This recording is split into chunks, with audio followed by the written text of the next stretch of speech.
Hello everyone. UPSC prelim booster current affairs series में आपका स्वागत है। आज है 27 अगस्त 2023।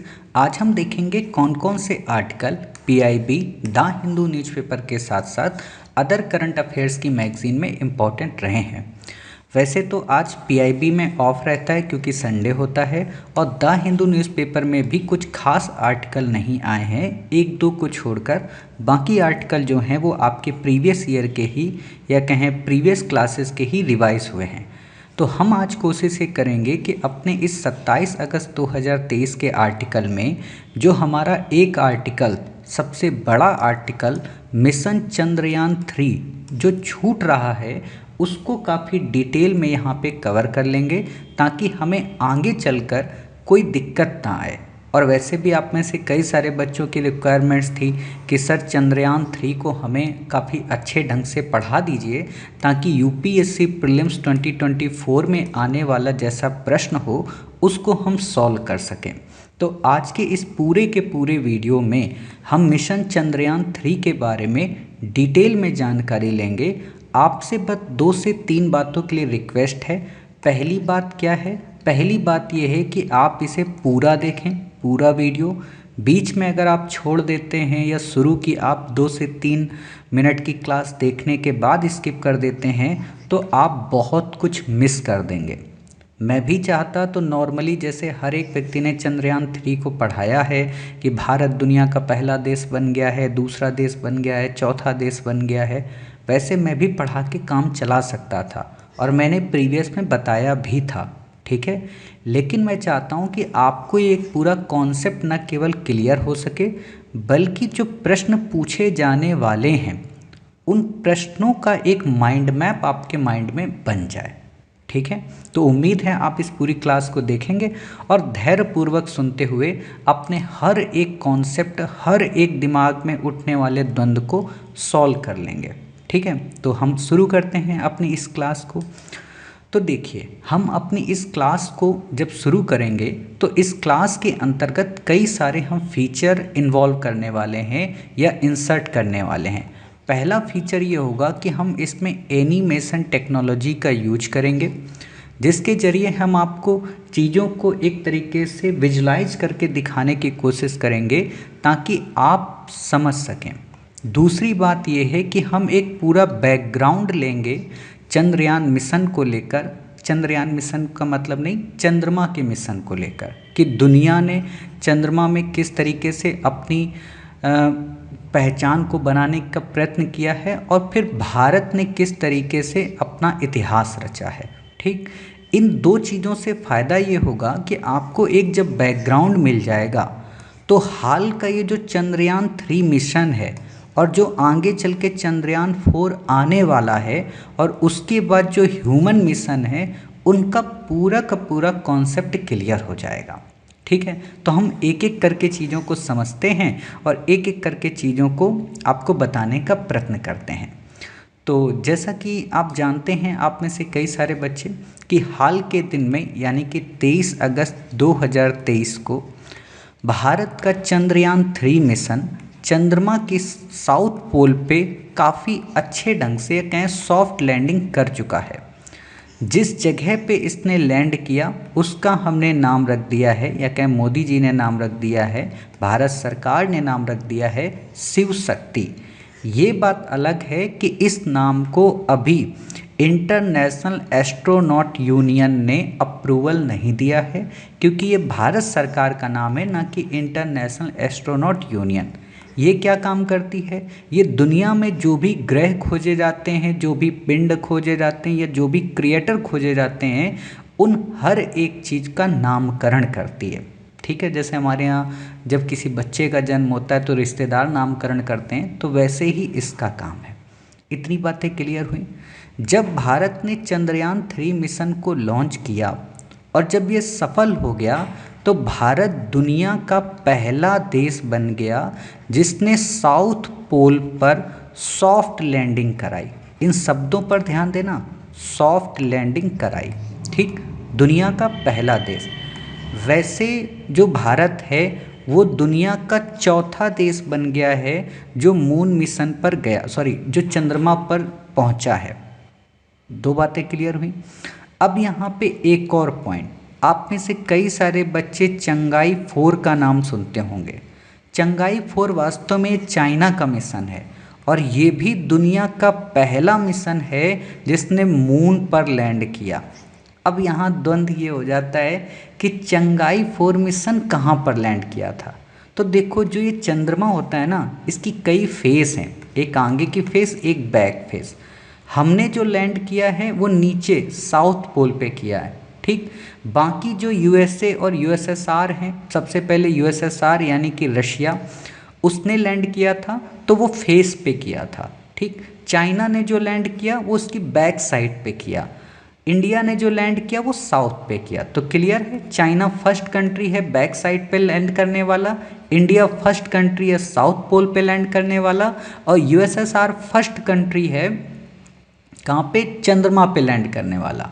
अब यहाँ पे दो बातें और बताऊं कि यूएसएसआर पहला ऐसा देश है जिसने चंद्रमा पर रोवर भेजा था, है ना, ये फैक्ट ध्यान रखना। यूएसएसआर पहला ऐसा देश है जिसने चंद्रमा पे रोवर भेजा था, साउथ पोल पे नहीं, अपर फेस पे, ठीक। और यूएसए पहला ऐसा देश है जिसने चंद्रमा पे मानव भेजे थे। क्या मिशन का नाम था इनका, अपोलो 11, ठीक है। रसिया ने जब भेजा था तो रशिया का जो मिशन गया था वो 1972 में गया था। ये जो मिशन गया था 1969 में गया था, अपोलो 11। इतनी बातें क्लियर हो गई हो तो अब हम आगे बढ़ते हैं। ये मैंने मोटा मोटा इसलिए बता दिया ताकि आपको एक तथ्यात्मक जानकारी का एहसास रहे। अब हम बात करते हैं इसके पूरे के पूरे हिस्टोरिकल बैकग्राउंड को लेकर, पूरी की पूरी हिस्ट्री को लेकर, ताकि चीज़ें आपकी और अच्छे से क्लियर हो सकें, ठीक। तो देखो, पहली बात कि जो मून मिशन होते हैं वो मूलतया कई प्रकार के होते हैं, बट साइंटिस्ट ने इनको 5 से 6 प्रकार के रूप में डिवाइड किया है, ठीक है। पहला जो प्रकार माना जाता है उसको हम क्या बोलते हैं, फ्लाई बाय मिशन, ठीक है। अभी मैं सबका एनिमेशन दिखाऊंगा। पहला जो टाइप होता है उसको नाम दिया जाता है फ्लाई बाय मिशन। इस मिशन के अंतर्गत जैसे ये चंद्रमा है, इस चंद्रमा के पास से होकर एक ऑर्बिटर को या कहें एक यान को गुजारा जाता है, या कहें सैटेलाइट को गुजारा जाता है, बस गुजारा जाता है उसके ऑर्बिट से होते हुए। जैसे आपने देखा होगा कि जब आपको घर जाना होता है तो जब आप ट्रेन से जाते हो तो आपके बगल से क्या कोई स्टेशंस गुजरते हैं। मान लो आप दिल्ली से अगर आप इलाहाबाद जा रहे हो, प्रयाग जा रहे हो, तो आपको अलीगढ़ जंक्शन मिलेगा, आपको मथुरा मिलेगा, ठीक है, आपको आगे कानपुर सेंट्रल मिलेगा, है ना। ऐसे धीरे धीरे करके आपको कई सेंट्रल मिलेंगे, लेकिन आप कानपुर में रुकते तो नहीं हो या अलीगढ़ में रुकते तो नहीं हो, बल्कि आप आगे बढ़ जाते हो। तो वही यहाँ पर होता है कि आप अलीगढ़ या कानपुर को मान सकते हो चंद्रमा, और ट्रेन को मान सकते हो आपका वो ऑर्बिटर। उसी को नाम दिया गया फ्लाई बाय मिशन, यानी कि उड़ते हुए जाना। आपके दिमाग में आया होगा क्या कोई ऐसा देश है जिसने फ्लाई बाय मिशन किया था? तो जी हाँ, 1959 में लूना 1 यूएसएसआर। जब भी मैं यूएसएसआर बोलूँगा उसका सामान्य सा मतलब है आज का रसिया, ठीक है। तो लूना 1 1959 में भेजा गया था रशिया के द्वारा या यूएसएसआर के द्वारा। इसको हम नाम देते हैं फ्लाई बाय मिशन, ठीक। पहली बार दुनिया ने कब भेजा था? 1950 के दौर में पहली बार मून मिशन भेजने की शुरुआत हुई थी, लेकिन 1950 से लेकर 1959 के बीच में कई बार कई फेलियर देखने को मिली। तो इसलिए जो पहला होता है एक हिसाब से वो 1959 ही होता है फ्लाई बाय मिशन के अकॉर्डिंग, ठीक। इसी फ्लाई बाय मिशन में दूसरा, यानी कि पहला यूएसएसआर ने भेजा, दूसरा जो मिशन था वो यूएसए ने भेजा, और उसके मिशन का क्या नाम था? पायनियर 4। ये सारे नाम याद रखना, यूपीएससी ने 2008 में 1998, 99 में प्रश्न ऐसे पूछे हैं एज अ फैक्ट के रूप में, ठीक है। तो ये दो बातें क्लियर हुई। मकसद क्या होता है कि चंद्रमा को दूर से स्टडी करना। लेकिन हम अलीगढ़ का या कानपुर की स्टडी नहीं करते, हम गुजर जाते हैं। लेकिन फ्लाई बाय मिशन का काम क्या होता है, दूर से चंद्रमा की स्टडी करना। अब हमारा जो दूसरा प्रकार इसमें आता है उसको हम नाम देते हैं ऑर्बिटर मिशन। ये बस फ्लाई बाय मिशन से थोड़ा सा एक अपग्रेड है। क्या अपग्रेड है, जैसे ये चंद्रमा है, ठीक है, तो सॉरी, जैसे ये, अरे भाई क्या हो गया इसको, जैसे ये चंद्रमा है, ठीक है, तो इस चंद्रमा के चारों ओर एक ऑर्बिट होता है, उसको हम ऑर्बिट बोलते हैं, यानी कि चारों ओर चक्कर लगाना। तो इस ऑर्बिट में सैटेलाइट का चक्कर लगाना, उसको हमने नाम दे दिया ऑर्बिटर। ठीक है, अभी ऑर्बिटर तक ही बात जा रही है, यानी कि ये दूसरा टाइप हो गया ऑर्बिटर मिशन। ठीक, इसमें भी सबसे पहले बाजी किसने मारी थी, यूएसएसआर ने। समझ गए, यूएसएसआर ने ही इसमें सबसे पहले बाजी मार के अपना पहला ऑर्बिटर मिशन, जिसको इन्होंने नाम दिया था लूना 3। लूना 1 वहाँ पे, लूना 2 आप कह सकते हो क्रैश हो गया या गया होगा, उस पर नहीं जाना है। ठीक, बस इतना जानो कि लूना नाम की जो सीरीज है वो यूएसएसआर की है, लूना चंद्रमा की देवी को बोलते हैं। और जो अपोलो नाम की सीरीज या पायनियर नाम की जो सीरीज है वो यूएसए की है। ठीक, तो ऑर्बिटर मिशन के रूप में यूएसएसआर ने लूना 3 भेजा, और इस लूना 3 ने ही चंद्रमा की पहली पिक्चर, ठीक है, दुनिया के सामने भेजी, खास तौर पे डार्क साइड वाली। ठीक है, डार्क साइड क्या होता है, फेस साइड क्या होता है, या कहें अपर साइड क्या होता है, बैक साइड क्या होता है, सब अभी आपको दिखाएंगे। बस अभी आप समझ लो ताकि आपके माइंड में चीज़ें पता चल जाएं, और जब मैं आपको वीडियो दिखाऊंगा तो वहाँ पे भी बताऊंगा, ठीक है, कि कैसे कैसे क्या क्या चीज़ें, तो आपको दोबारा रिवाइज हो जाएंगी चीज़ें। समझ गए। आजकल क्या है कि जो फ्लाई बाय मिशन है वो केवल तभी किए जाते हैं जब कोई हम और प्लैनेट की ओर जाने वाले होते हैं। आपको पता है ना कि हमारे यहाँ सोलर जो सिस्टम है तो उसमें बुध, शुक्र, पृथ्वी, मंगल। अब मान लो हमें मंगल ग्रह पे जाना है तो ये पृथ्वी से होकर गुजर के जाएंगे। तो पृथ्वी के पास अगर हमें चंद्रमा मिलता है, क्योंकि चंद्रमा पृथ्वी का एक प्राकृतिक उपग्रह है, तो मंगल पे अगर जा रहे तो हमने जाते जाते फ़ोटो खींच ली। किसकी, चंद्रमा की, क्योंकि वो हमारे मामा हैं। ठीक, तो हमने फ़ोटो खींच ली। तो खींचने में क्या जाता है, तो इसलिए कहा जाता है कि आजकल फ्लाई बाय जो मिशन होते हैं वो रेयर होते हैं। मतलब नॉर्मली आजकल जो मिशन करते हैं वो ऑर्बिटर मिशन करते हैं। ठीक है, अब ऑर्बिटर का आपको जानकारी मिल गई। ठीक, आगे चलकर इसी ऑर्बिटर में काफ़ी सारे जब मिशन हो गए, तब 1966 में यूएसएसआर ने अपना पहला ऑर्बिटर मिशन, जिसको इन्होंने नाम दिया लूना 10, वो भेजा। ये लूना 3, लूना 2 भेजे गए थे, लेकिन ये पूरी तरह से सफल नहीं हुए थे। ठीक है, बस ये पिक्चर लाते थे। ठीक, इसके बाद इन्होंने जब सफल मिशन के रूप में भेजा, सक्सेसफुल के रूप में, तो वो लूना 10 भेजा। ठीक है, इतनी बातें क्लियर हो गई।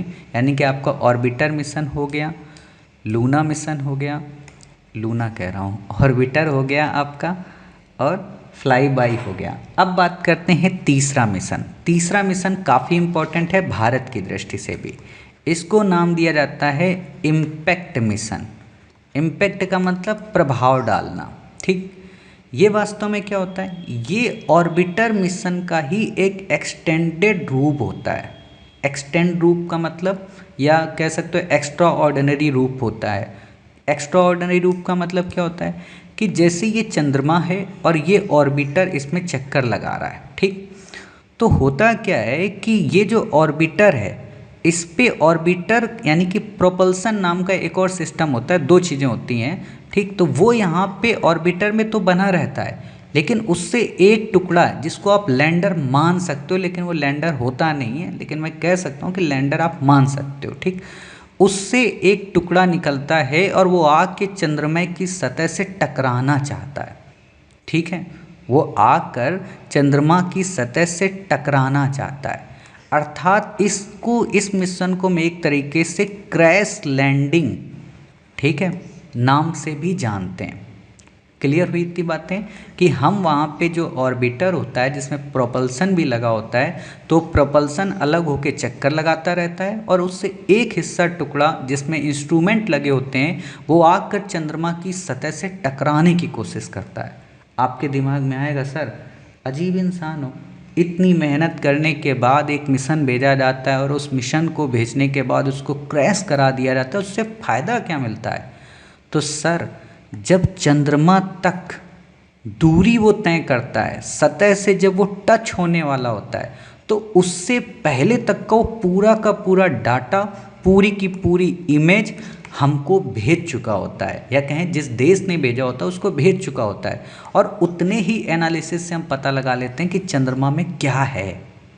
और आपको खुशी होगी इस बात से लेकर कि हमारा जो चंद्रयान-1 था जिसे 2008 में लॉन्च किया गया था, वो भी एक तरीके का क्रैश लैंडिंग वाला मिशन था और उसी ने दुनिया में पहली बार ये प्रूव किया था कि चंद्रमा की सरफेस पर वाटर है।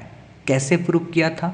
उस पर एक इंस्ट्रूमेंट लगा हुआ था, ठीक है। उस इंस्ट्रूमेंट का नाम था चेस, ठीक है, CHACE, अर्थात चंद्रा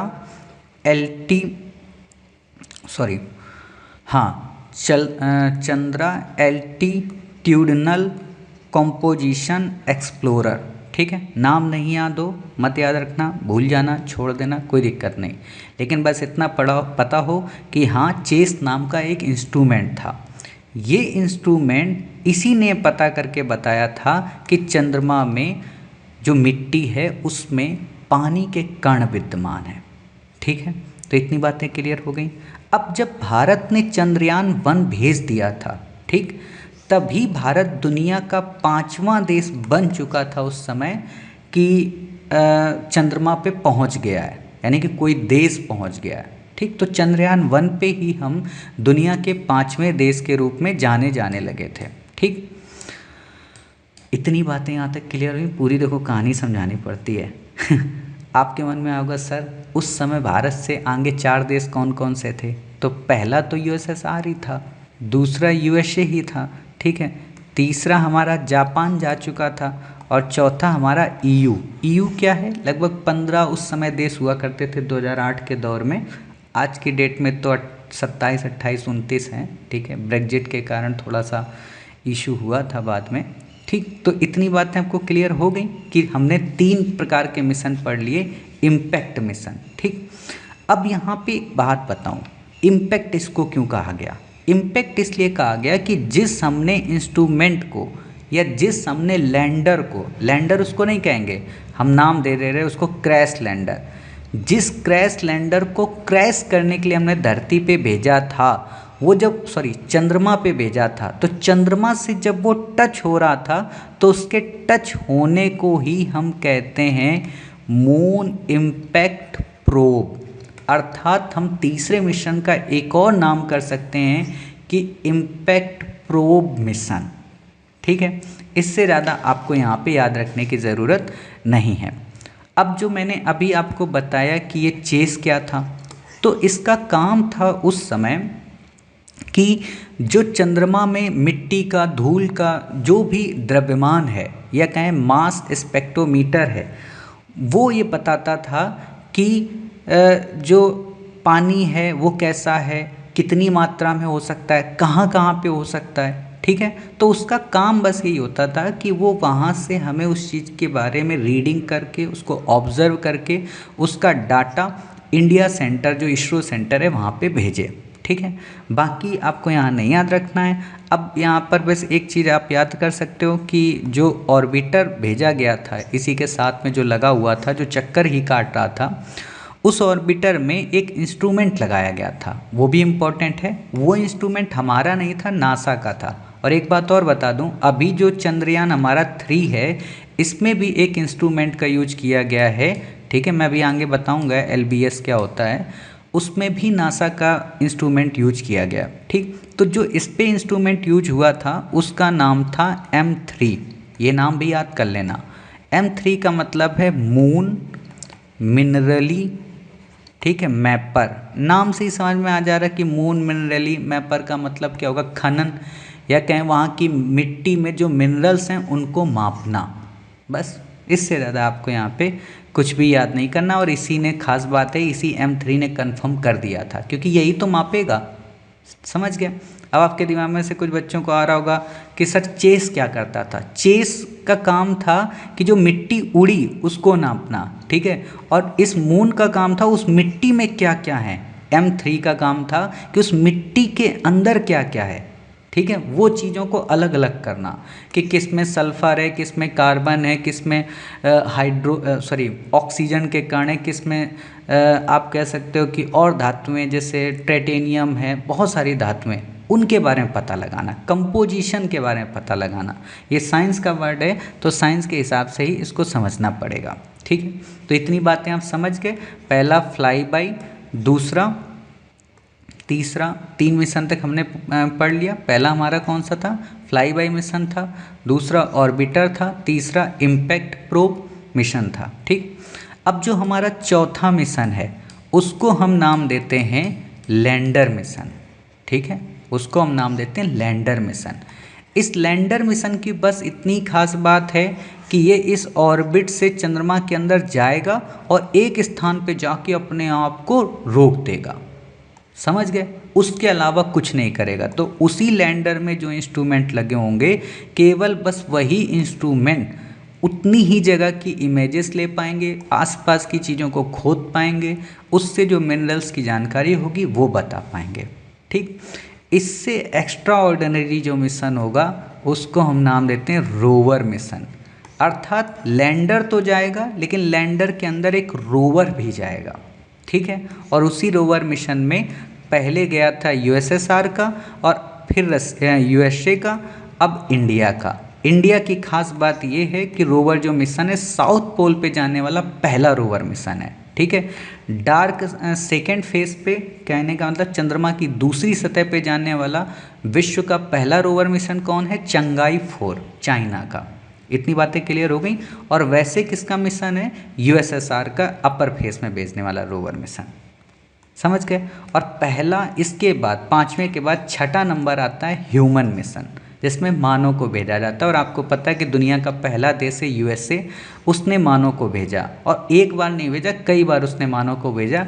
टोटल लगभग 12 से 13 लोग अभी तक चंद्रमा पर जा चुके हैं। अपोलो 11 जिनमें से पहला था, ठीक है, जिसमें नील आर्मस्ट्रांग, एडविन और एलेड्रिन गए हुए थे। तो अब आपको इतनी बातें क्लियर पता चल गई कि रोवर, लैंडर, ये सारी चीज़ें क्या क्या होती हैं, ठीक।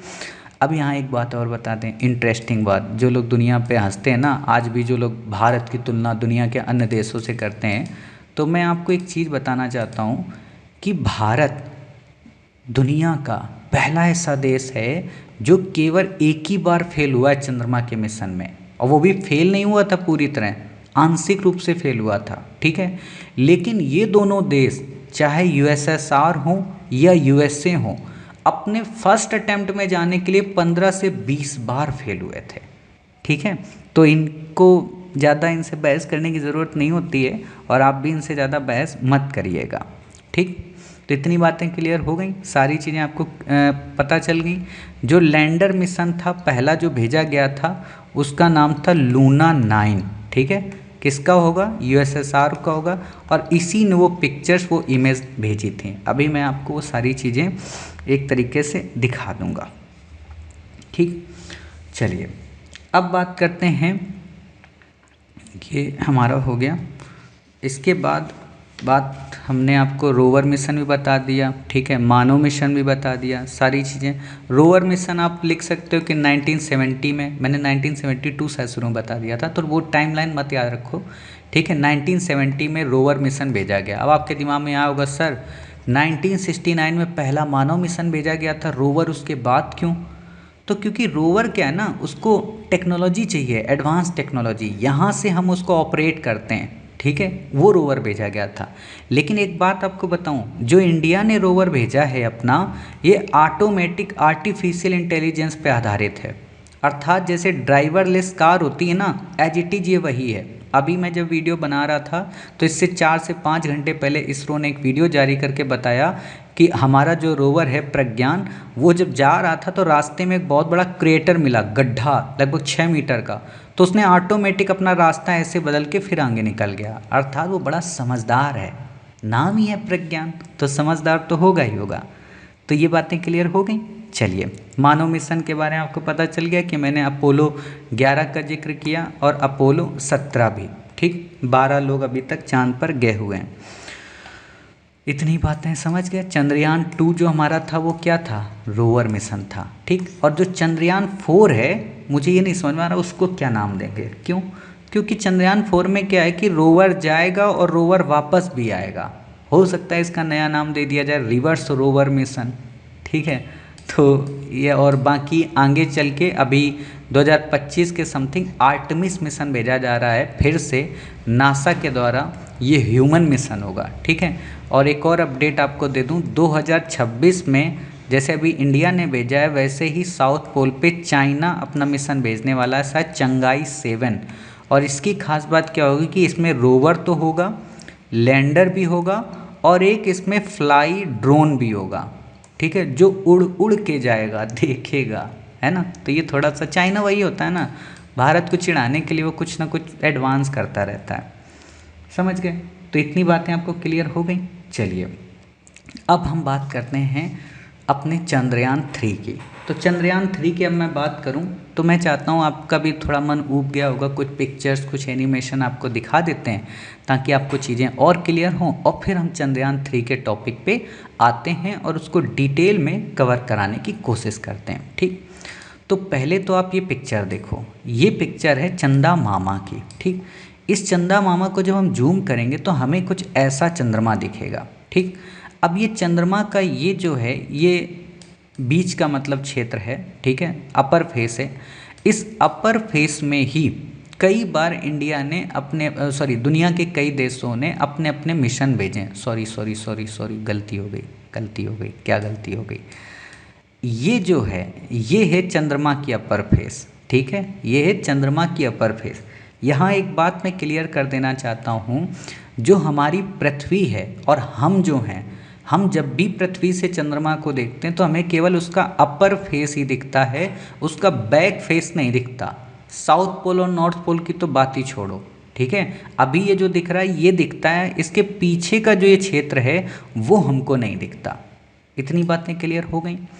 अब इसी के अकॉर्डिंग हुआ क्या था कि जब चंद्रयान 1 हमने भेजा था तो हमने उस चंद्रयान 1 को भी साउथ पोल के पास में ही भेजा था, लेकिन साउथ पोल से थोड़ा आगे भेजा था, ठीक।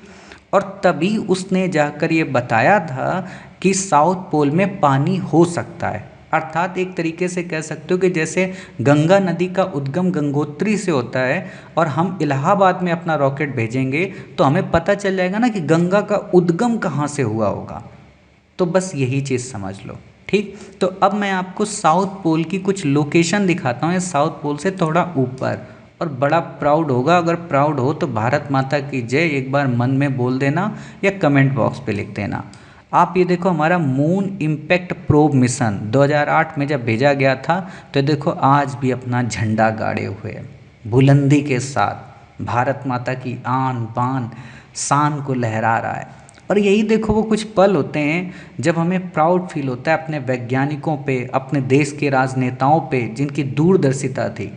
नेहरू को कोई भी व्यक्ति कितनी भी गालियां दे, कितना भी कुछ कहे, यकीन मानिए पॉलिटिकल पार्टी से ऊपर उठकर ये सारे राजनेता इस बात के शुक्रगुजार होते हैं कि अगर पंडित जवाहरलाल नेहरू नहीं होते, और भी कोई होता, लेकिन पंडित जवाहरलाल नेहरू का जो विजन, भाभा जी के साथ में मिल के, होमी जहांगीर भाभा के साथ में मिल के जिस तरह से उन्हें परमाणु बम की नींव रखी, जिस तरीके से आगे चलकर विक्रम साराभाई के साथ में मिलकर उन्होंने स्पेस प्रोग्राम को बढ़ावा दिया, अगर 10 साल और जीवित रह जाते तो शायद इंडिया की स्थिति कुछ और ही होती, ठीक है। तो हमें उनका शुक्रगुजार मानना पड़ेगा। आज ये कह देने से केवल काम नहीं चलेगा, है ना, कि नेहरू जी ने कुछ नहीं किया। नेहरू जी का योगदान है कि आज देश का 140 करोड़ भारतीय गर्व करता है और दावे के साथ कहता है कि हम दुनिया के पहले ऐसे देश हैं, ठीक है। बाकी देखो मोदी जी अच्छे हैं, हर एक व्यक्ति अच्छा है। देखो किसी भी नेता की, मैं एक बात आपको बता दूं, जब भी आप यूपीएससी का इंटरव्यू देना, ठीक है, किसी भी नेता की अगर आपसे तुलना करने को कहा जाए तो एक शब्द जरूर यूज करना कि सर उस समय, या कहें उस समय का नेता और तत्कालीन का नेता दोनों अलग हैं, और दोनों के सामने अलग अलग सिचुएशंस हैं, अलग अलग प्रॉब्लम है, और दोनों अपने हिसाब से डील कर रहे हैं। जैसे मैं एग्जांपल देता हूँ, उस समय पंडित जवाहरलाल नेहरू की चाइना की पॉलिसी हल्की सी गलत हो गई, अभी हाल के दिनों में भी तो चाइना के साथ हमारी पॉलिसी गलत हो रही, तो हम अगले 10 साल बाद ये नहीं कह सकते कि पीएम मोदी जी गलत थे। मोदी जी की भी मजबूरियां हैं, कई हमारे पास जिम्मेदारियां होती हैं, रिस्पॉन्सिबिलिटी होती है, लेकिन उसी तरह से जैसे आज हम मोदी जी को कुछ नहीं कह सकते, वैसे ही हम जवाहरलाल नेहरू को भी नहीं कह सकते। हाँ, थोड़ी सी इग्नोरेंस तो हुई थी, यकीन हुआ था, विश्वास था, तो ये नहीं पता था ना इतना बड़ा धोखेबाज कोई निकलेगा। आपको कोई मित्र हो और आपको खाने पे बुलाए और उसमें जहर मिला दे, आपको पता लगेगा क्या कि उसने जहर मिलाया है? नहीं पता लगेगा। उसमें गलती आपकी थोड़ा ना होगी, फिर गलती तो उस मित्र की होगी। तो ये बातें समझने लायक हैं, ठीक है। तो वही चीज़ें हैं यहाँ पे, ये हमारा मिशन दिख रहा है। अब इसी के थोड़ा सा पास में एक हमने जो क्रिएटर खोजा, ये देखो क्रिएटर हैं, क्रिएटर कह रहा हूँ, क्रेटर हैं ये सारे। क्रेटर का मतलब ज्वालामुखी के आप कह सकते हो उद्गार बिंदु, या आप कह सकते हो कि विभिन्न उल्का पिंडों के द्वारा बनाए गए गड्ढे, ठीक है। तो हमने यहाँ पे एक क्रेटर खोजा था, हमने का मतलब हमारे इसरो के वैज्ञानिकों ने, ये नाम है मैग्निनस, है ना, मैगिनस। अभी यहाँ पे शो नहीं कर रहा है इंडिया का, है ना, क्योंकि पता नहीं क्यों नहीं शो कर रहा है, हो सकता है अपडेट होने में गूगल को टाइम लगे। तो ये मैगिनस है, यहाँ पर हमने अपना चंद्रयान 3 भेजा है। तो इस तरीके से मैंने आपको ये पिक्चर दिखा दी चंद्रयान 3 की, ठीक है। ये साउथ पोल के पास का है। बाकी आप देख सकते हो यहाँ पे विभिन्न देश हैं, सबके अपने अलग अलग झंडे हैं, ठीक है। मैं अभी आपको देखो लूना पूना दिखाता हूँ लूना पूना, आप कह रहे हो कि सर लूना पूना दिखाता हूँ, ये देखो, ये लूना 2 1959 का आप देख रहे हो, है ना। तो यही चीज़ें हैं बस। बाकी आपको यहाँ पे कुछ भी याद, ये सारे देश हैं, कोई ना कोई किसी ना किसी ने, या तो देश है या दूरबीन है, सब ने अपना अपना नाम वो किया है। अब ऐसे गड्ढे मिलते हैं, अब सोचो ऐसा गड्ढा जब प्रज्ञान के सामने आया तो वो यहाँ से घूम गया, ठीक, नहीं तो बेचारा गिर जाता अंदर, है ना। कितना अच्छा इंसान है हमारा प्रज्ञान, ठीक। चलिए अब आपको एक बार पूरी पिक्चर दिखा देते हैं, और पिक्चर के साथ साथ आपको बताने की भी कोशिश करेंगे, ठीक है, कि किस तरीके से आप इन चीज़ों को समझ सकते हो, ठीक। तो देखिए ये है हमारा चंद्रमा, एक मिनट, मैं इसको थोड़ा सा और बड़ा करना चाहता हूँ, save a frame, oh no no, हाँ देखो ये है हमारा प्यारा चंद्रमा, ठीक। वाटर ऑन द मून मतलब हमारा जो चंद्रयान 1 था उसने सबसे पहले चंद्रमा पे जाके जल की खोज की, ठीक है। ये प्रूफ हैं, कई सारे प्रूफ हैं जिन्होंने बता दिया था कि हाँ चंद्रयान 1 ने हमारे लिए जल खोजा। अब फिर उसके बाद इजराइल ने अपना एक स्पेसक्राफ्ट भेजा था बेरेसिट, जो कि फेल हो गया था। उसके बाद कई अन्य देश, जापान, यूरोप, रसिया, ये सब गए। अब यहाँ पर ये देखो, मैं आपको यहाँ पे ये दिखाता हूँ, एक मिनट, हाँ ये चीज़ आप देखो कि यहाँ पर जब 1950 का दौर आया, उस समय से ही चंद्रमा पर कई सारे देश अपनी अपनी रॉकेट्स वगैरह भेजने लगे, रॉकेट वगैरह, ठीक। तो 1950 के बाद फिर ये हुआ कि एक काम करते हैं, हम इनके टाइप्स बना देते हैं। तो उन्हीं टाइप्स में से जो पहला टाइप आया ये है फ्लाई बाई, ठीक। अब देखो इसके पास से ऐसे गुजर जा रहा है, समझ गए, इसके अंदर नहीं जाएगा, बस चला गया। वही है ना, जैसे गंदा सा एग्जाम्पल है, जैसे जो लड़के किसी लड़की का पीछा करते हैं तो वे देखते हुए ऐसे जाते हैं, ठीक। तो वही चीज़, ये था लूना 1 जो यहाँ से गुजरते हुए ऐसे गया, समझ गए। तो अब नाम आपको पता चल गया, लूना 1, ठीक।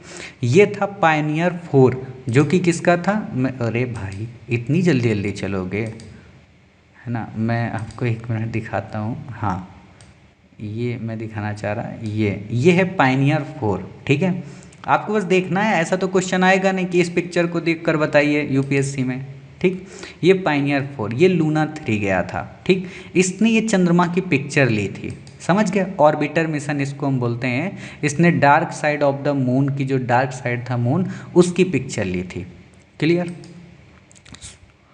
ये पिक्चर थी उस समय। क्या आप कहोगे सर उस समय की पिक्चर की क्वालिटी इतनी ख़राब कैसी? तो समझ सकते हो उस समय सेल्फी एल्फी का ज़माना थोड़ा ना था। इतनी बातें क्लियर हुई। ये था दूसरा ऑर्बिटर मिशन, समझ गए?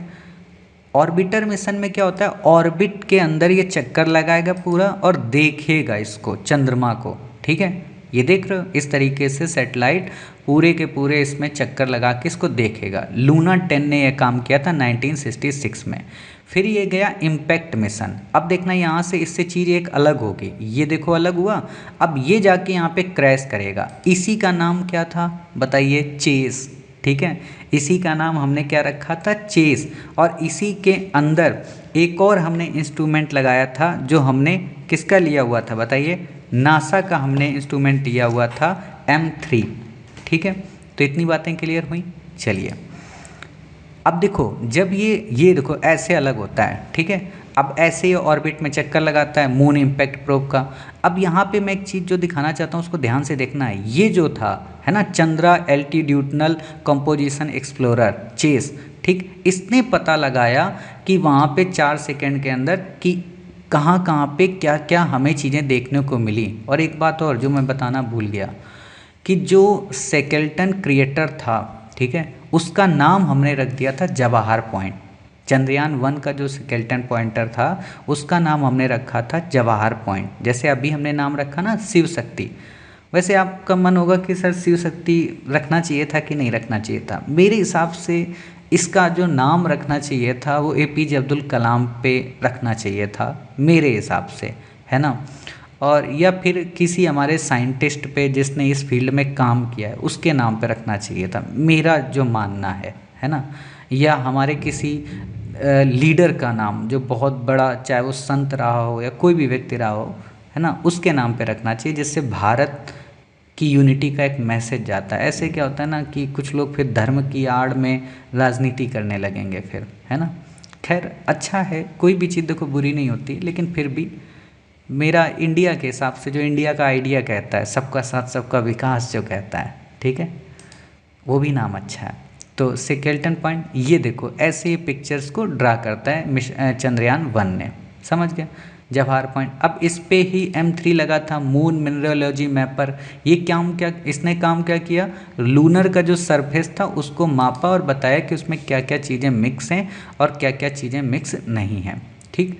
अब ये देखो ऐसे जब गया था ना, तो ये जो डस्ट उठी, ये जो डस्ट ये जो निकली, इस चीज़ को इसने मैप किया था M3 ने, ठीक है, माइन मिनरल वाले ने, सॉरी मून मिनरल वाले ने, समझ गए। तो इतनी बातें क्लियर हो गई। चलिए अब आपको दिखाते हैं ये था लैंडर मिशन। ये जाके ऐसे बिल्कुल एकदम धम्म से बैठ जाएगा, काफ़ी वजनी होता है तो वहीं पे स्टॉप हो जाएगा, उससे ज़्यादा ये आगे निकलेगा नहीं।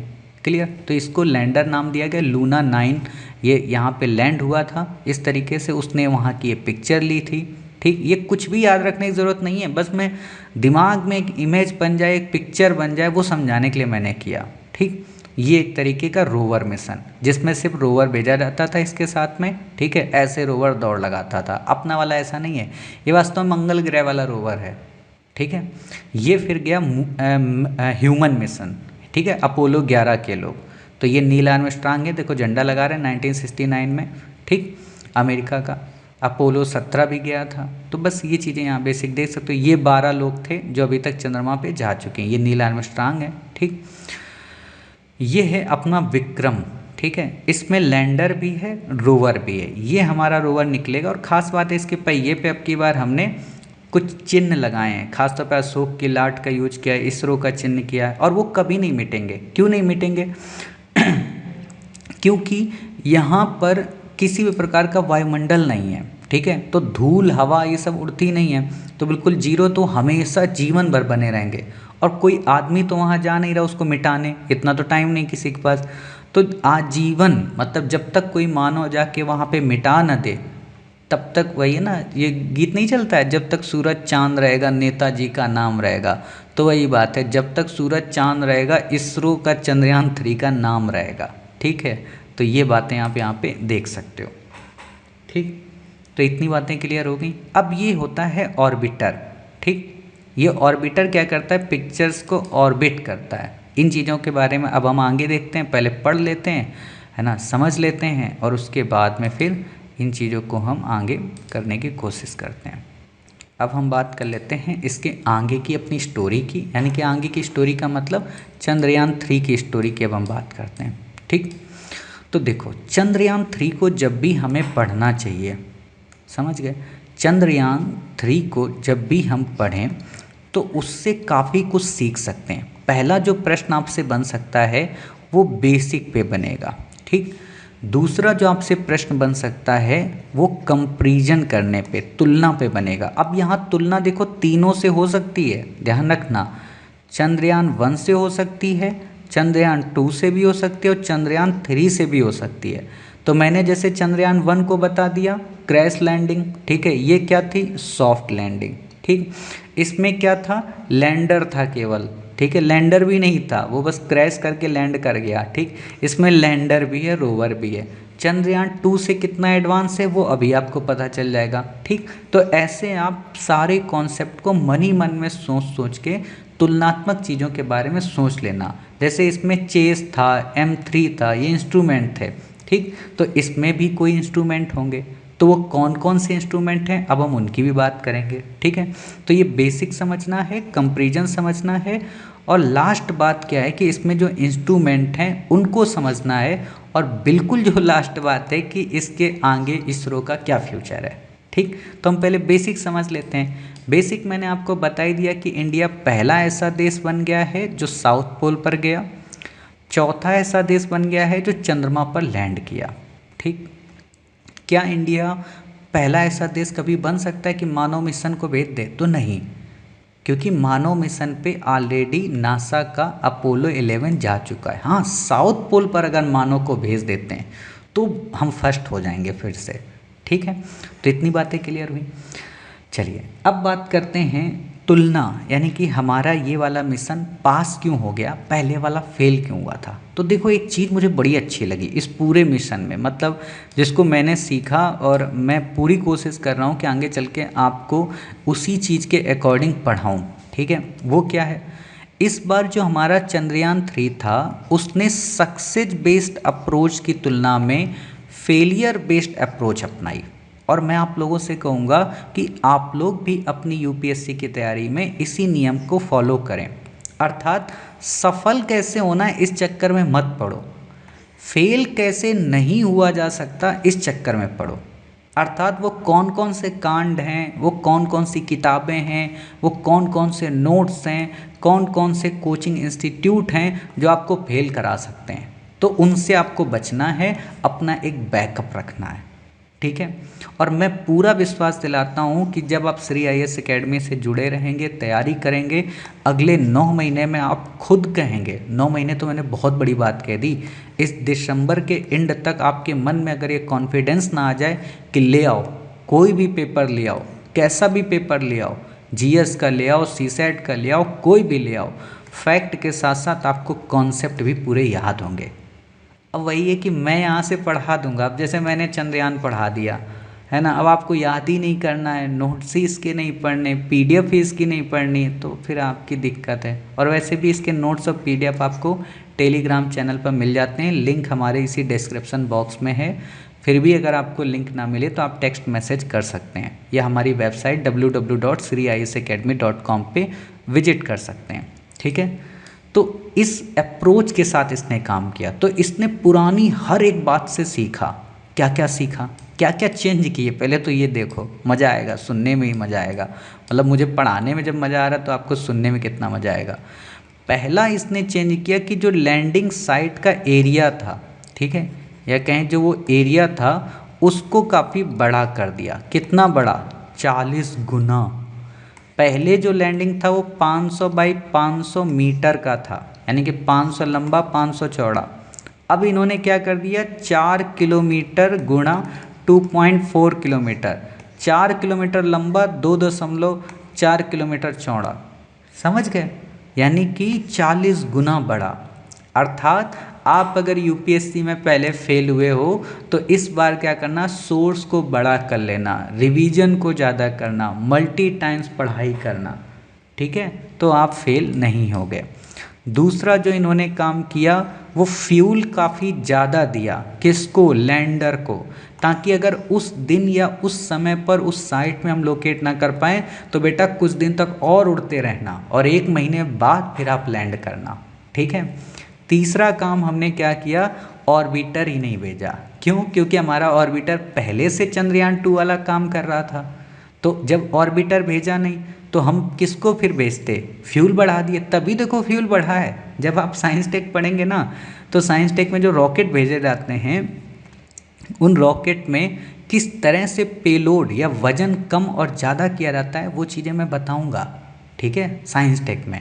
लेकिन बस अभी बेसिक बता दे रहा हूँ 2 चीज़ें कि जब से क्रायोजेनिक इंजन आया है वो क्या करता है, वो वायुमंडल से ही ऑक्सीजन और तरल हाइड्रोजन लेकर ईंधन बना देता है। ठीक है, तो हमारा जो फ्यूल होता है वो कम बर्न होता है, या कहें कि हम यहाँ से कम फ्यूल ले जाके लंबी दूरी तय कर पाते हैं। पहले ऐसा नहीं हो पाता था। दूसरा एक फीचर उसमें, तीसरा एक फीचर होता है नोजल का। नोजल पतली हैं या मोटी हैं या ज़्यादा बड़ी हैं या सकरी हैं। नोजल का मतलब होता है जो पीछे आग छोड़ती हैं, उसको नोजल बोलते हैं। स्ट्रेप ऑन बूस्टर्स का हम यूज करते हैं, अभी सारी चीज़ें दिखाऊंगा आपको पिक्चर्स के ज़रिए, ठीक है, जिससे हम बूस्ट कर दें।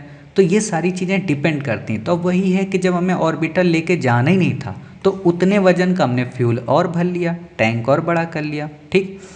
चौथी चीज़ क्या कि अब जो डिज़ाइन इसमें किया गया लैंडर में, इसमें सोलर पैनल की संख्या बढ़ा दी गई। ठीक है, और काफ़ी सारे नए इंस्ट्रूमेंट लगाए गए। पहले क्या था कि जो चंद्रयान 2 फेल हुआ था तो उसमें लैंडर में लगे एक इंजन की खराबी के कारण हुआ। क्यों? क्योंकि इसने वेलोसिटी को कम होने ही नहीं दिया और जो हमारा लैंडर था वो घूम घूम के गोल गोल घूम घूम के क्रैश कर गया। ठीक।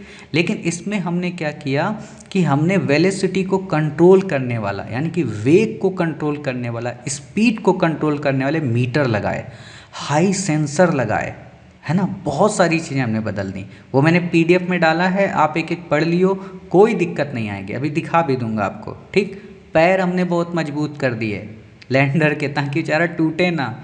वही है ना, यूपीएससी की तैयारी करने आए हो, स्ट्रॉन्ग बनना चाहिए, तो वही चीज़ यहाँ पे हमने कर दिया। ठीक। हमने का मतलब हमारे वैज्ञानिकों ने, समझ गए।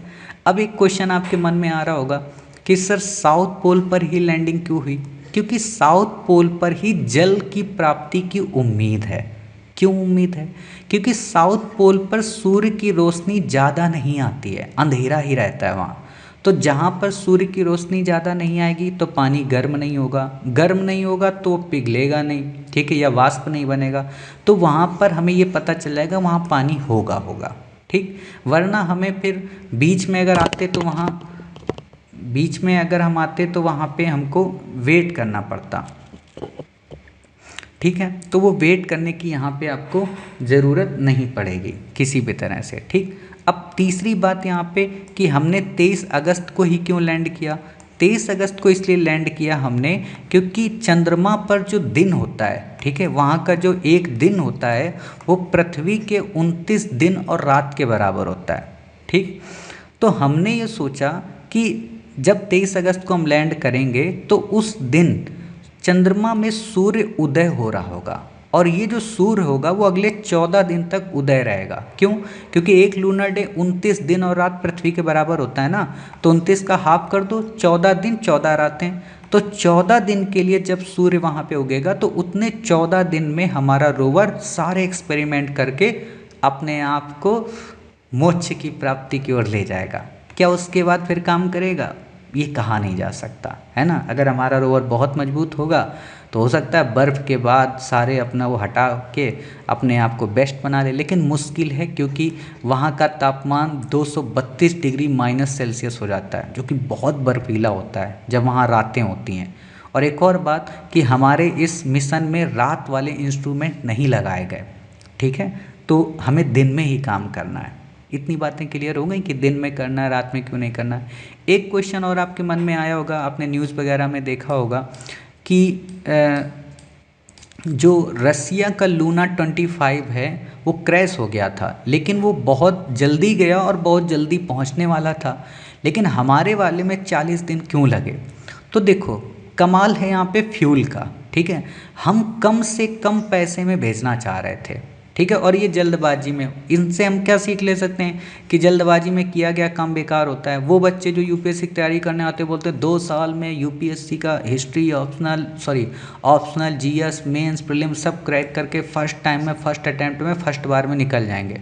वो मूर्ख होते हैं।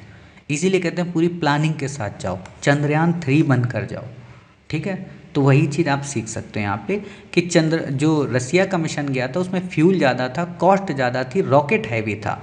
हमारा उतना हैवी रॉकेट नहीं था, हमने LVM-3 को यूज किया।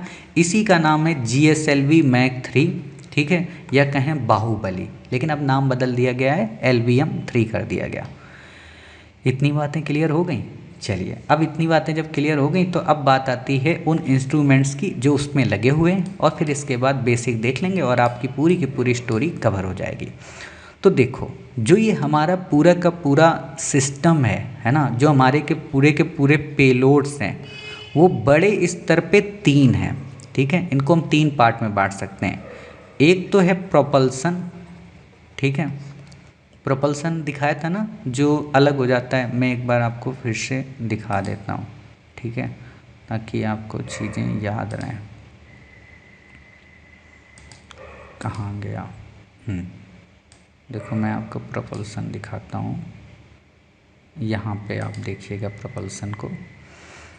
इसमें मैं आपको प्रोपल्शन के बारे में दिखाऊंगा, जिससे आप ये जान जाएंगे कि अच्छा प्रोपल्शन किसको कहते हैं। यहाँ पे 1 मिनट, हाँ ये देखो, ये जो अलग हो रहा है ना, ये देखना यहाँ पे 1 मिनट, ये फिर से तो स्किप हो गया।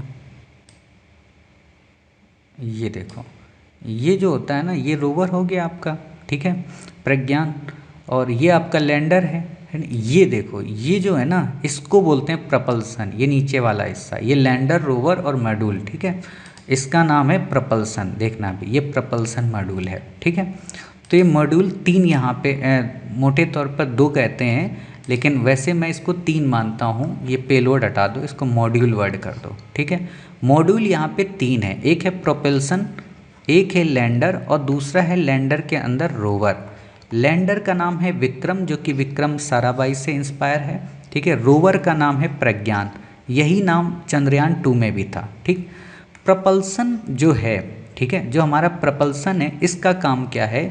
इसका काम है कि चंद्रमा को जो चंद्रमा है उसके ऑर्बिट में चक्कर लगाना, ठीक है। मैं क्या बताने जा रहा था हाँ, इसका काम है प्रपल्सन का कि जो ये पृथ्वी है, ठीक है, इस पृथ्वी के ऑर्बिट में 5 चक्कर लगाने के बाद चंद्रमा के ऑर्बिट में जाकर लैंडर को छोड़ देना, ठीक है। और जब लैंडर को छोड़ेगा तब वो चंद्रमा की ओर गतिमान होगा। समझ गए? ये एक तरीके का ट्रांसपोर्टर का काम करता है।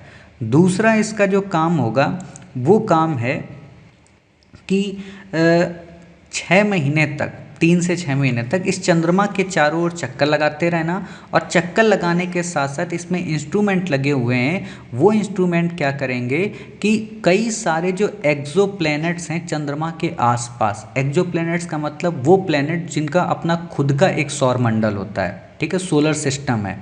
जैसे हमारा सोलर सिस्टम है, हमारे सोलर सिस्टम में 8 ग्रह हैं, उसी तरह से एक्सो प्लैनेट्स का मतलब होता है उनके सोलर सिस्टम, क्योंकि बहुत सारी आकाश गंगाएं हैं, बहुत सारे ग्रह हैं, ठीक, उनकी पिक्चर्स लेना। इतनी बातें क्लियर हो गई।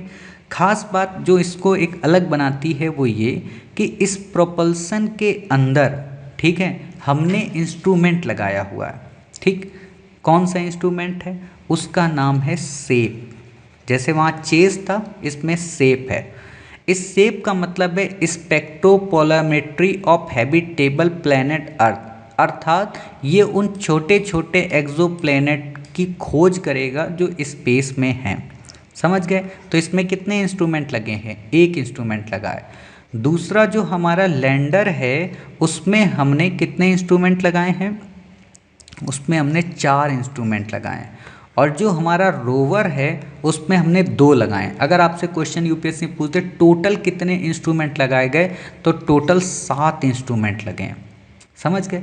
तो इसका हमने नाम क्या बता दिया, सेप। अब हम बात करते हैं रोवर के दो इंस्ट्रूमेंट की। रोवर में जो एक इंस्ट्रूमेंट लगा है उसका नाम है लिब्स, LIBS, ठीक है। पूरा नाम है laser induced breakdown spectroscope. मैं ऐसे ही लिख दे रहा हूँ डॉक्टर की तरह, ठीक। इसका काम क्या होगा, ये चंद्रमा की मिट्टी का केमिकल कंपोजिशन का एनालाइजेशन करेगा, यानी कि जो M3 चंद्रयान 1 में करता था समझ गए ना बातें, ठीक। और बताएगा कि चांद की मिट्टी पे कौन कौन से मिनरल्स पाए जाते हैं, ठीक। तो ये हो गया हमारा एक जो रोवर में लगा हुआ है। रोवर में ही एक और लगा हुआ है इंस्ट्रूमेंट जिसका नाम है APXS, ठीक है, अल्फा पार्टिकल एक्सरे स्पेक्ट्रोमीटर। ये क्या करेगा, चांद पर जो बड़े बड़े पत्थर हैं उनका अध्ययन करेगा, है ना। देखेगा दूर से, अच्छा बाबू कैसे लग रहे हो, है ना, ये चीज़ देखेगा। और उसका भी दूर से एनालाइज करेगा कि कितने बड़े बड़े पत्थर हैं, उनके अंदर मिनरल्स होंगे या नहीं होंगे। और अगर ये पता कर लेगा कि मिनरल्स हैं तो उन मिनरल्स के अंदर कौन कौन मिनरल्स हैं ये पता करेगा लिप्स, ठीक है। APX का काम समझ गए। चलिए, तो ये बातें इतनी क्लियर हो गई। अब इसी दौरान क्या होगा कि जब ये काम कर रहा होगा तो इसका मालिक इसको देख रहा होगा ना। मालिक कौन, विक्रम लैंडर। वो बोलेगा भाई साहब हम तुमको देख रहे हैं। तो वो कैसे देख रहा होगा, उसमें कुछ सेंसर्स, कैमरे, इंस्ट्रूमेंट लगे होंगे और वो इसको गाइड भी करेगा कि बाबूजी यहाँ हो, यहाँ पे खुदाई करो, यहाँ पे ये चीज़ करो, यहाँ पे ये काम करो, ठीक। तो अब देख लेते हैं कि लैंडर में कौन कौन से 4 हमारे इंस्ट्रूमेंट लगे हैं। पहला उसमें इंस्ट्रूमेंट है रंभा, ठीक है, RAMBHA। इनके क्लियर नाम PDF में दिए गए हैं, बस ये समझाने के लिए क्लास है और अभी दिखा भी दूंगा। Radio anatomy of moon bound hyper sensitive ionosphere and atmosphere. ये क्या करेगा, ये रंभा वास्तव में लेज़र फेंकेगा या कहें लेज़र किरणों का यूज करेगा। वो लेज़र किरणें क्या करेंगी, बड़े बड़े वो जो पत्थर है ना उनको पिघलाएंगी, समझ गए। बड़े पत्थर को देखेगा कौन, APXS, ठीक है। बड़े पत्थर्स को पिघलाएगा कौन, रंभा। उस पिघले हुए मिनरल्स का अध्ययन कौन करेगा, लिम्स। सब एक दूसरे से जुड़े हुए हैं ना। तो इतनी बातें क्लियर हो गई। चलिए अब अगला देखते हैं इसी में, ठीक है। वो क्या है, तो वो है चेस्ट, ठीक है। CHA स्मॉल है और STE बड़ा है। इसका पूरा नाम है चंद्रा सरफेस थर्मोफिजिकल एक्सपेरिमेंट, ठीक है। ये क्या करेगा, ये थर्मल तापमान बताएगा कि वहाँ पे कितना तापमान है चंद्रमा की धरती पे। और यही हाल के दिनों में देखा गया, जितना इसरो ने एज्यूम किया था उससे कुछ अलग ही निकल रहा वहाँ पे। तो ये कौन बता रहा है, चेस्ट बता रहा है, ठीक है। इतनी बातें। अगला जो तीसरा है उसका नाम है इल्सा। वैसे हिल्सा मछली भी होती है शायद, ठीक है। तो इल्सा का नाम क्या है, instrument for lunar seismic activity, अर्थात ये चंद्रमा पे आने वाले भूकंपों का अध्ययन करेगा, यानी कि मून क्वेक का अध्ययन करेगा, ना कि अर्थ क्वेक का, ठीक। अब मून क्वेक का अध्ययन करने से क्या फ़ायदा, तो जैसे हम पृथ्वी में जब किसी भूकंप का अध्ययन करते हैं तो हमें क्या पता चलता है, उस मिट्टी की क्रस्ट पता चलती है, उसका मेंटल पता चलता है, उसका कोर पता चलता है, यानी कि पृथ्वी की जैसे भूगर्भिक संरचना का पता चलता है, उसी तरह से उस भूकंपी जो ज्वालामुखी होती हैं उससे हमें चंद्रमा की जो भूगर्भिक संरचना उसका पता चलेगा। समझ गए इतनी बातें। चलिए अब लास्ट और चौथा इंस्ट्रूमेंट जो नासा ने गिफ्ट किया था, जैसे M3 गिफ्ट किया था ना चंद्रयान 1 में, उसी तरह से नासा ने इसमें भी गिफ्ट किया है LRA, laser retro reflector array. नाम से समझ में आ रहा है, लेज़र रेट्रो रिफ्लेक्टर, यानी कि लेज़र को रिफ्लेक्ट करना। कहाँ से, तो जैसे ये चंद्रमा में हमारा लैंडर उतरा हुआ है, रोवर है, ठीक, ये सब वहाँ पे काम कर रहे हैं, लेकिन हमें क्या चाहिए, हमें कैसे पता चलेगा, तो हमें बताएगा ये LRA, यानी कि हमको मैसेज के जरिए सारे काम इसरो सेंटर में यही बता रहा है, LRA। इतनी बातें क्लियर हो गई।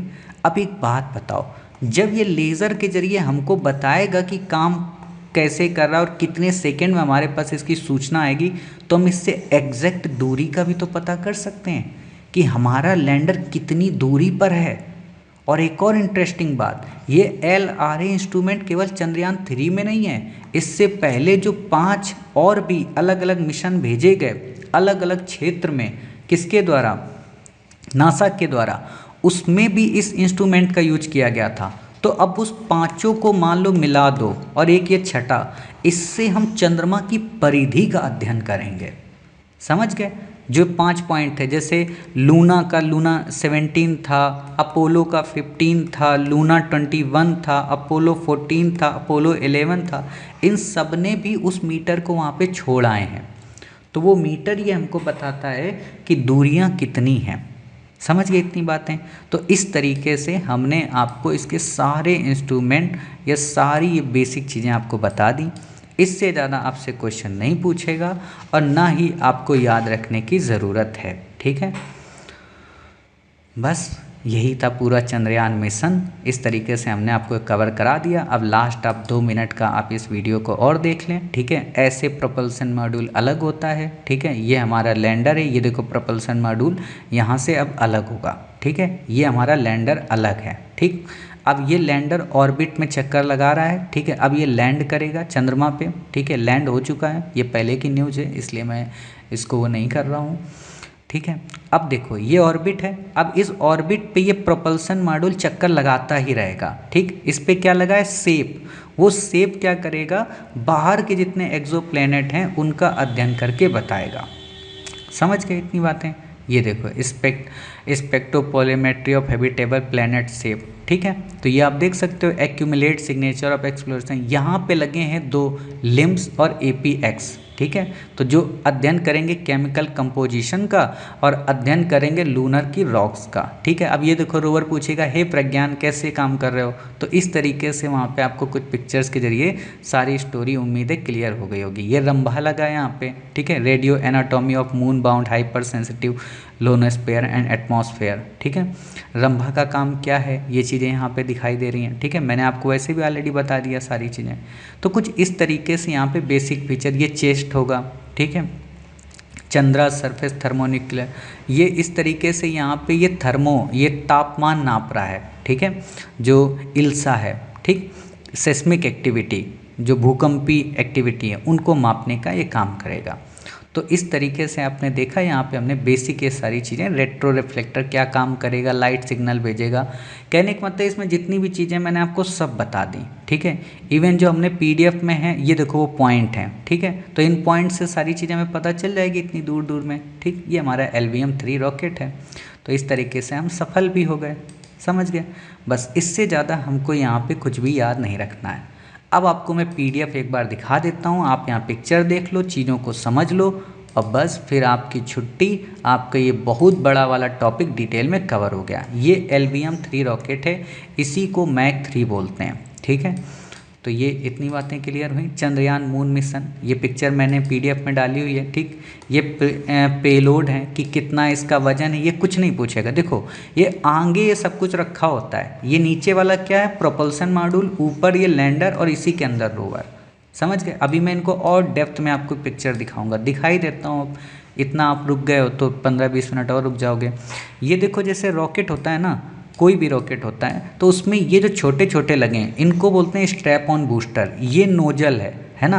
पहले क्या देखो एक चीज़ ध्यान देना, इस नोजल का आकार पतला है, इस नोजल का आकार ज़्यादा बड़ा है और इसका स्ट्रेट है। ये नोजल भी बहुत बड़ा इम्पैक्ट डालते हैं। ठीक, अब ये इंजन है, ये 3 स्टेजेस में होता है। इस पे UPSC क्वेश्चन पूछ सकती है। हाँ, एक क्वेश्चन तो मैंने बताया ही नहीं, जो चंद्रयान 1 है ना, उसको कौन ले गया था, PSLV ले गया था। ठीक है, पोलर सैटेलाइट लॉन्च व्हीकल। इसको चंद्रयान 2 को कौन ले गया, GSLV ले गया।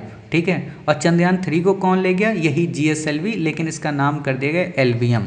अब उसमें 4 स्टेज होती हैं PSLV में, इसमें 3 स्टेज हैं। तो ये डिफरेंस भी क्वेश्चन में आ सकता है कि 3 स्टेज 4 स्टेज।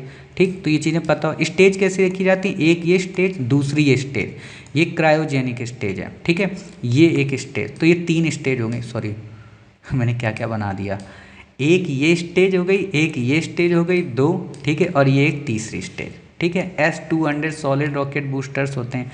क्रायोजेनिक इंजन का इस्तेमाल किया जाता है। क्रायोजेनिक इंजन क्या, तरल हाइड्रोजन और तरल ऑक्सीजन का मिश्रण, ठीक। ऊपर ये पेलोड लगा होता है, बाद में ये ढक्कन भी खुल जाते हैं। क्लियर हो गई इतनी बातें। अब ये देख सकते हो आपका लैंडर मॉड्यूल है, इसी के अंदर रोवर है, ठीक। ये आपका प्रोपल्सन मॉड्यूल है, इसी में एक क्या लगा हुआ है, इंस्ट्रूमेंट, जिसका नाम है सेप। बार बार याद करा रहा हूँ ताकि दिमाग में बनी रहें चीज़ें, ठीक। अब आप यहाँ पे देख सकते हो कि ये हमारा लैंडर था, ये हमारा रोवर था। अब यहीं पे हमारे प्रतीक चिन्ह बने हुए हैं, अशोक की लाट वगैरह। ये नहीं पूछेगा, ये तो कोई एक लूनर डे 14 अर्थ डे के बराबर। आप कहोगे सर आपने तो बोला था 29, तो मैंने क्या बोला था, डे नाइट। ये दिन की बात कर रहा है, एक लूनर डे 14 दिनों के बराबर, यानी कि सुबह सुबह का, ठीक है। तो ये याद रखना। इतनी बातें क्लियर हुई। चलिए अब यहाँ पे पिक्चर देख सकते हो आप, है ना। ये लैंडर मॉड्यूल जब अलग हो गया तो इस तरीके, प्रोपल्सन मॉड्यूल ऐसा हो गया और लैंडर मॉड्यूल ऐसा हो गया। प्रोपल्सन का काम क्या होता है, पृथ्वी के ऑर्बिट से चंद्रमा के ऑर्बिट पे ले जाना। चीज़ें रिपीट हो रही। ये इस तरीके से जब रॉकेट यहाँ से जाता है ना, कुछ समय के बाद वो बूस्टर अलग होते हैं, ठीक। फिर वो अकेला चलता है, आगे चल के आगे के ढक्कन खुल जाते हैं और बाकी के नीचे के दोनों स्टेज अलग हो जाती हैं, ठीक। ये क्रायोजेनिक इंजन फिर आगे शट ऑफ हो जाता है और फिर ये अपना ऑर्बिट में चक्कर लगाता रहता है, ठीक। टाइमिंग शब्दी होती है, आपको नहीं याद रखना है। ये देखो वही है फेस, है ना, जो एक चक्कर लगाता है। अब यहाँ पे देखो क्या काम कर रहा है, यहाँ पे प्रोपल्सन मॉड्यूल लगा हुआ है इसके साथ। अब ये 5 चक्कर लगाएगा स्पीड बनाने के लिए, ठीक। और यहाँ से फिर इस पे चक्कर लगाएगा लूनर के ऑर्बिट में जाने को।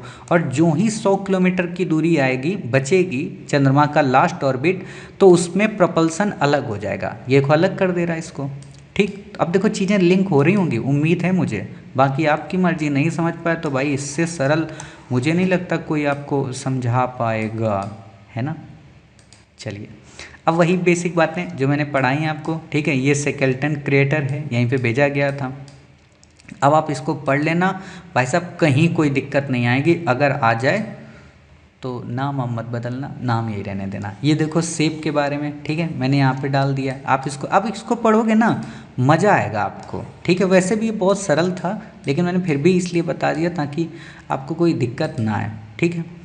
तो ये आप देख सकते हो क्या क्या बदलाव किए गए, ईंधन से लैस किया गया। मैंने सारी चीज़ें आपको बता दी हैं, तो आपको कोई दिक्कत आएगी नहीं। लेजर डॉपलर वेलोसिटी मीटर लगाया गया, क्या काम करेगा वो भी मैंने यहाँ पे लिख दिया है ना। अब आप लिंक कर पाओगे, ठीक। 42 दिन लगेंगे, चंद्र दिवस, ठीक है। दक्षिणी ध्रुव के समीप, साउथ पोल ही क्यों चुना, यहाँ पे आप देख सकते हो। मेंजिनियस यू क्रेटर जो मैंने आपको दिखाया, ठीक है। तापमान क्यों, सारी चीज़ें यहाँ पे बेसिक मैंने डाल दी हैं पूरी, ठीक। मेजर स्पेसिफिकेशन, ये कुछ नहीं पूछेगा आपसे, आप इसको स्किप कर सकते हो, ठीक। अब यहाँ पे शाम को ही क्यों भेजा, क्योंकि उस समय वहाँ पे सवेरा होने वाला था, और अगर उस दिन लैंडिंग ना हो पाती तो हम 1 महीने बाद करते। क्यों, क्योंकि 29 दिन बराबर होते हैं ना एक लूनर डे के, तो इसलिए हम 1 महीने बाद करते। और उसमें ऑलरेडी उतना फ्यूल तो था ही। दक्षिणी ध्रुव के पास का क्या फ़ायदा होगा, तो वही जल के बारे में और बेसिक दुर्लभ मिनरल्स के बारे में खोज करना, ठीक है।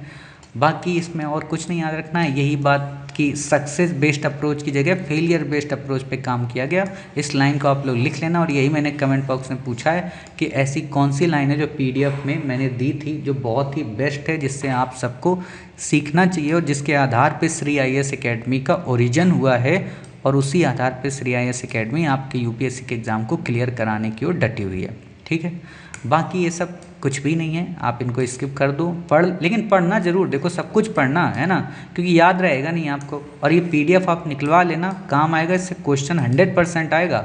अब ये देखो पेलोड, रंभा मैंने बता दिया, चेस्टे बता दिया, इल्सा मैंने बता दिया, ठीक है। APX बता दिया, लिप्स बता दिया, सेब बता दिया। अब एक बात बताओ, यहाँ 1 2 3 4 5 6 है, ठीक है। 7वां कौन है, वो कहाँ पे है, ठीक है। 7वें का आप लोग बताइए कि 7वां कौन सा था इसमें, ठीक है। मैंने देखो इसमें 7वां नहीं दिखाया, इसमें सिर्फ 6 पेलोड 6 इंस्ट्रूमेंट दिखाए गए। 7 इंस्ट्रूमेंट थे ना, किसका कम हो रहा है, लैंडर का कम हो रहा। लैंडर में कितने थे, 4 थे, ठीक है। आपने रंभा पढ़ा, चेस्ट पढ़ा, इल्सा पढ़ा, और एक क्या था बताइए, चलो कमेंट बॉक्स में बताना, बता देता हूँ। LRA किसका है, नासा का LRA। ये काम क्या करता है वहाँ पे, ये काम करता है लेज़र रेट्रो रिफ्लेक्टर के रूप में, ठीक है। एरे तो इतनी बातें क्लियर हो गई। चलिए ठीक है, यहाँ पे वही बेसिक बातें, कौन कौन कहाँ कहाँ पे, ये देख रहे हो LRA, ठीक। बस ये PSLV क्या है, SSLV क्या है, ये सब यहाँ पे आप एक बार पढ़ लेना, वरना हम साइंस टेक में तो पढ़ाएंगे, सारी चीज़ें यहाँ थोड़ा ना पढ़ा देंगे, ठीक है। ये आप देख सकते हो यहाँ पे जियो ट्रांसफ़र ऑर्बिट, ठीक है, लार्जेस्ट हैवीएस्ट, मतलब ये 3 स्टेजेस होती हैं इसमें, ठीक। LVM क्या है, 3 चरण है, पहले चरण में क्या है, दूसरे में क्या है, तीसरे में क्या है, ये सारी चीज़ें मैंने यहाँ पे आपको पिन कर दी हैं, ठीक। उल्लेखनीय खोजी चंद्रयान फर्स्ट में क्या हुई थी, है ना, ये बेसिक चीज़ें, अब इसको क्या ही पढ़ाएं, ठीक। तो इस तरीके से आप इसको पढ़ सकते हैं, चीज़ों को देख सकते हैं। चंद्रयान मिशन के प्रकार ये तो शुरू में ही मैंने बता दिया था, ठीक है। तो जो फैक्ट बताएं उनको आप लिख लीजिएगा, काम आएंगे। नासा का अगला मिशन जा रहा है, ये भी मैंने बता दिया था। अब यहाँ पे प्रश्न बन सकता है, ठीक है, कि किस किस का क्या क्या यूज है। ये सिंगल लेवल पे भी क्वेश्चन आ सकता है कि अल्टीमीटर का क्या यूज है। तो लेज़र और RF आधारित अल्टीमीटर है। RF का मतलब रेडियो फ्रिक्वेंसी, वेलोसिटी मीटर मतलब लेज़र डॉपलर वेलोसिटी मीटर, जड़ित्व मापन मतलब लेज़र गायरो आधारित जड़ित्व संदर्भ, ठीक है। प्रणोदन प्रणाली नहीं पूछेगा, मुझे नहीं लगता, क्योंकि ये सबको दिक्कत करेगा, है ना। ये बस अल्टीमीटर और वेलोसिटी मीटर बस ध्यान रखना, बाकी नहीं पूछेगा, बाकी आप गेस भी कर लोगे। दक्षिणी ध्रुव का रहस्य क्या है, ठीक है, छोड़ो इसको। चंद्रमा क्या है, एकमात्र प्राकृतिक उपग्रह, सौरमंडल का 5वां सबसे बड़ा ग्रह, ठीक। तो बस यही बेसिक चीज़ें हैं। चंद्रमा की अवस्थाएं क्या हैं, ये सब कुछ नहीं आएगा। जितना ये देखो मैंने बताया था ना, चेस्ट ने मापा, ये ट्विटर का इसरो का ट्विटर पे ट्वीट था, ठीक है, ऐसे वहाँ पे ये माप रहा है। तो बाकी आपको यहाँ पे कुछ भी नहीं याद रखना है। आगे पिक्चर्स दी गई हैं, ठीक, कैसे कैसे हमने इंटीग्रेट किया, कैसे ये लॉन्च हुआ, कैसे सबने 14 जुलाई को लॉन्च हुआ था, है ना। ये देख सकते हो पिक्चर इसकी, ये है आपका प्रोपल्सन मॉड्यूल, ठीक है, ये सारी चीज़ें हैं। बाकी यहाँ पे कुछ भी आपसे ये सॉरी एक चीज़ मैं दिखा दूँ, ये देखो सेप मॉड्यूल लगा हुआ, सेप पेलोड लगा हुआ है, ठीक है, उसको पेलोड बोलते हैं। कई बार मॉड्यूल भी बोलते हैं, पेलोड भी बोलते हैं, तो कंफ्यूज मत होना। ये नहीं पूछेगा कि क्या है, बस वो 7 इंस्ट्रूमेंट पता हो। अब ये देखो लैंडर हॉरिजेंटल वेलोसिटी कैमरा, यही फ़ोटो खींच रहा है आजकल। रंबा, ठीक है, LP पेलोड, ठीक है, के बैंड अल्टीमीटर, चेस्ट पेलोड, है ना, देख सकते हो ना कहाँ कहाँ क्या लगे हैं। ये रिएक्शन व्हीकल, ठीक, ये LDV लेज़र डेप्लर वेलोसिटी मीटर जो स्पीड कम करेगा, लेज़र अल्टीमीटर, ठीक है, ये LRA जो नासा ने दिया है, समझ रहे, स्टार सेंसर, इल्सा पेलोड, ये देख लो कहाँ पे कौन कौन चीज़ लगी है, ठीक है। लैंडर लेग, ये बहुत मजबूत बनाएगा, समझ गए इतनी बातें। चलिए ये देखो ऐसे गाड़ी निकलेगी, रोवर, ठीक है। तो बस अब ये खाली है, वैसे जिसको जाना हो तो जा सकते हो इसमें दोबारा आप लोग, ठीक। रुको 1 मिनट, इंक चेंज कर लें, गला भी बैठ गया इतनी देर में इसको क्लियर कराते कराते। मैंने भी सोचा था चलो इसको कवर करा दें क्योंकि बहुत बड़ा है। ये पहिए हैं, ठीक है, पहिए का तो मुझे मज़ा आ गया, दिल खुश हो गया, आप लोगों का भी खुश हो गया। कुछ लोग तो DP भी लगाए हुए हैं, ठीक है। अब यहाँ पे देखो अलग अलग चीज़ें लगाई गई हैं, ठीक है, ब्रेक रेक सारी चीज़ें इसके अंदर हैं, मतलब ये चलती फिरती एक तरीके की आप कह सकते हो लेबोरेटरी है, ठीक। तो इस तरीके से हमारा पूरा आर्टिकल कवर हुआ। उम्मीद है आपको पूरा आर्टिकल पसंद आया होगा, हर एक चीज़ डिटेल में कवर हुई होगी, कोई भी क्वेश्चन अब आपका नहीं रह गया है। इसके अलावा अब आपको कुछ भी पढ़ने की ज़रूरत नहीं है, ठीक है। इतना ही पढ़ लेना, 2024 में आएगा अगर क्वेश्चन तो मिलेगा यहीं से, इससे बाहर नहीं मिलेगा। और मैं जो पूरी तरह से श्योर हूँ वो 99.99% श्योर हूँ। 100% किस दिन श्योर हूँगा, 3 से 5 मई को मैं बता दूंगा कि हाँ सच में आया है कि नहीं आया है, ठीक है। 26 मई को पेपर है ना, तब तक पेपर बन जाता है, तो पता चल जाएगा कि हाँ UPSC पूछेगी कि नहीं पूछेगी। अब सोच रहे हो कैसे पता चलेगा, अनुमान लगाया जाता है, UPSC से थोड़ा ना पूछने जाएंगे, ठीक है। तो उम्मीद है आपको मेरी बातें पसंद आई होंगी, क्लासेस पसंद आई होंगी, आपने इतने धैर्यपूर्वक पूरी क्लास सुनी, बहुत बहुत आपका धन्यवाद। आप चाहें तो इस क्लास को बहुत सारे लोगों को शेयर कर सकते हैं, इसलिए मत शेयर करना कि श्री IAS एकेडमी के व्यूज़ बढ़ें या सब्सक्राइबर बढ़ें, बल्कि इसलिए शेयर करना उन बच्चों को जिनको चंद्रयान के बारे में कुछ भी नहीं पता, पूरी स्टोरी नहीं पता, तो पूरी स्टोरी पता चल जाए, ठीक है। तो तब तक अपना ख्याल रखिए, स्वस्थ रहिए, मिलते हैं कल के नए आर्टिकल के साथ। जय हिंद, जय भारत, वंदे मातरम, भारत माता की जय।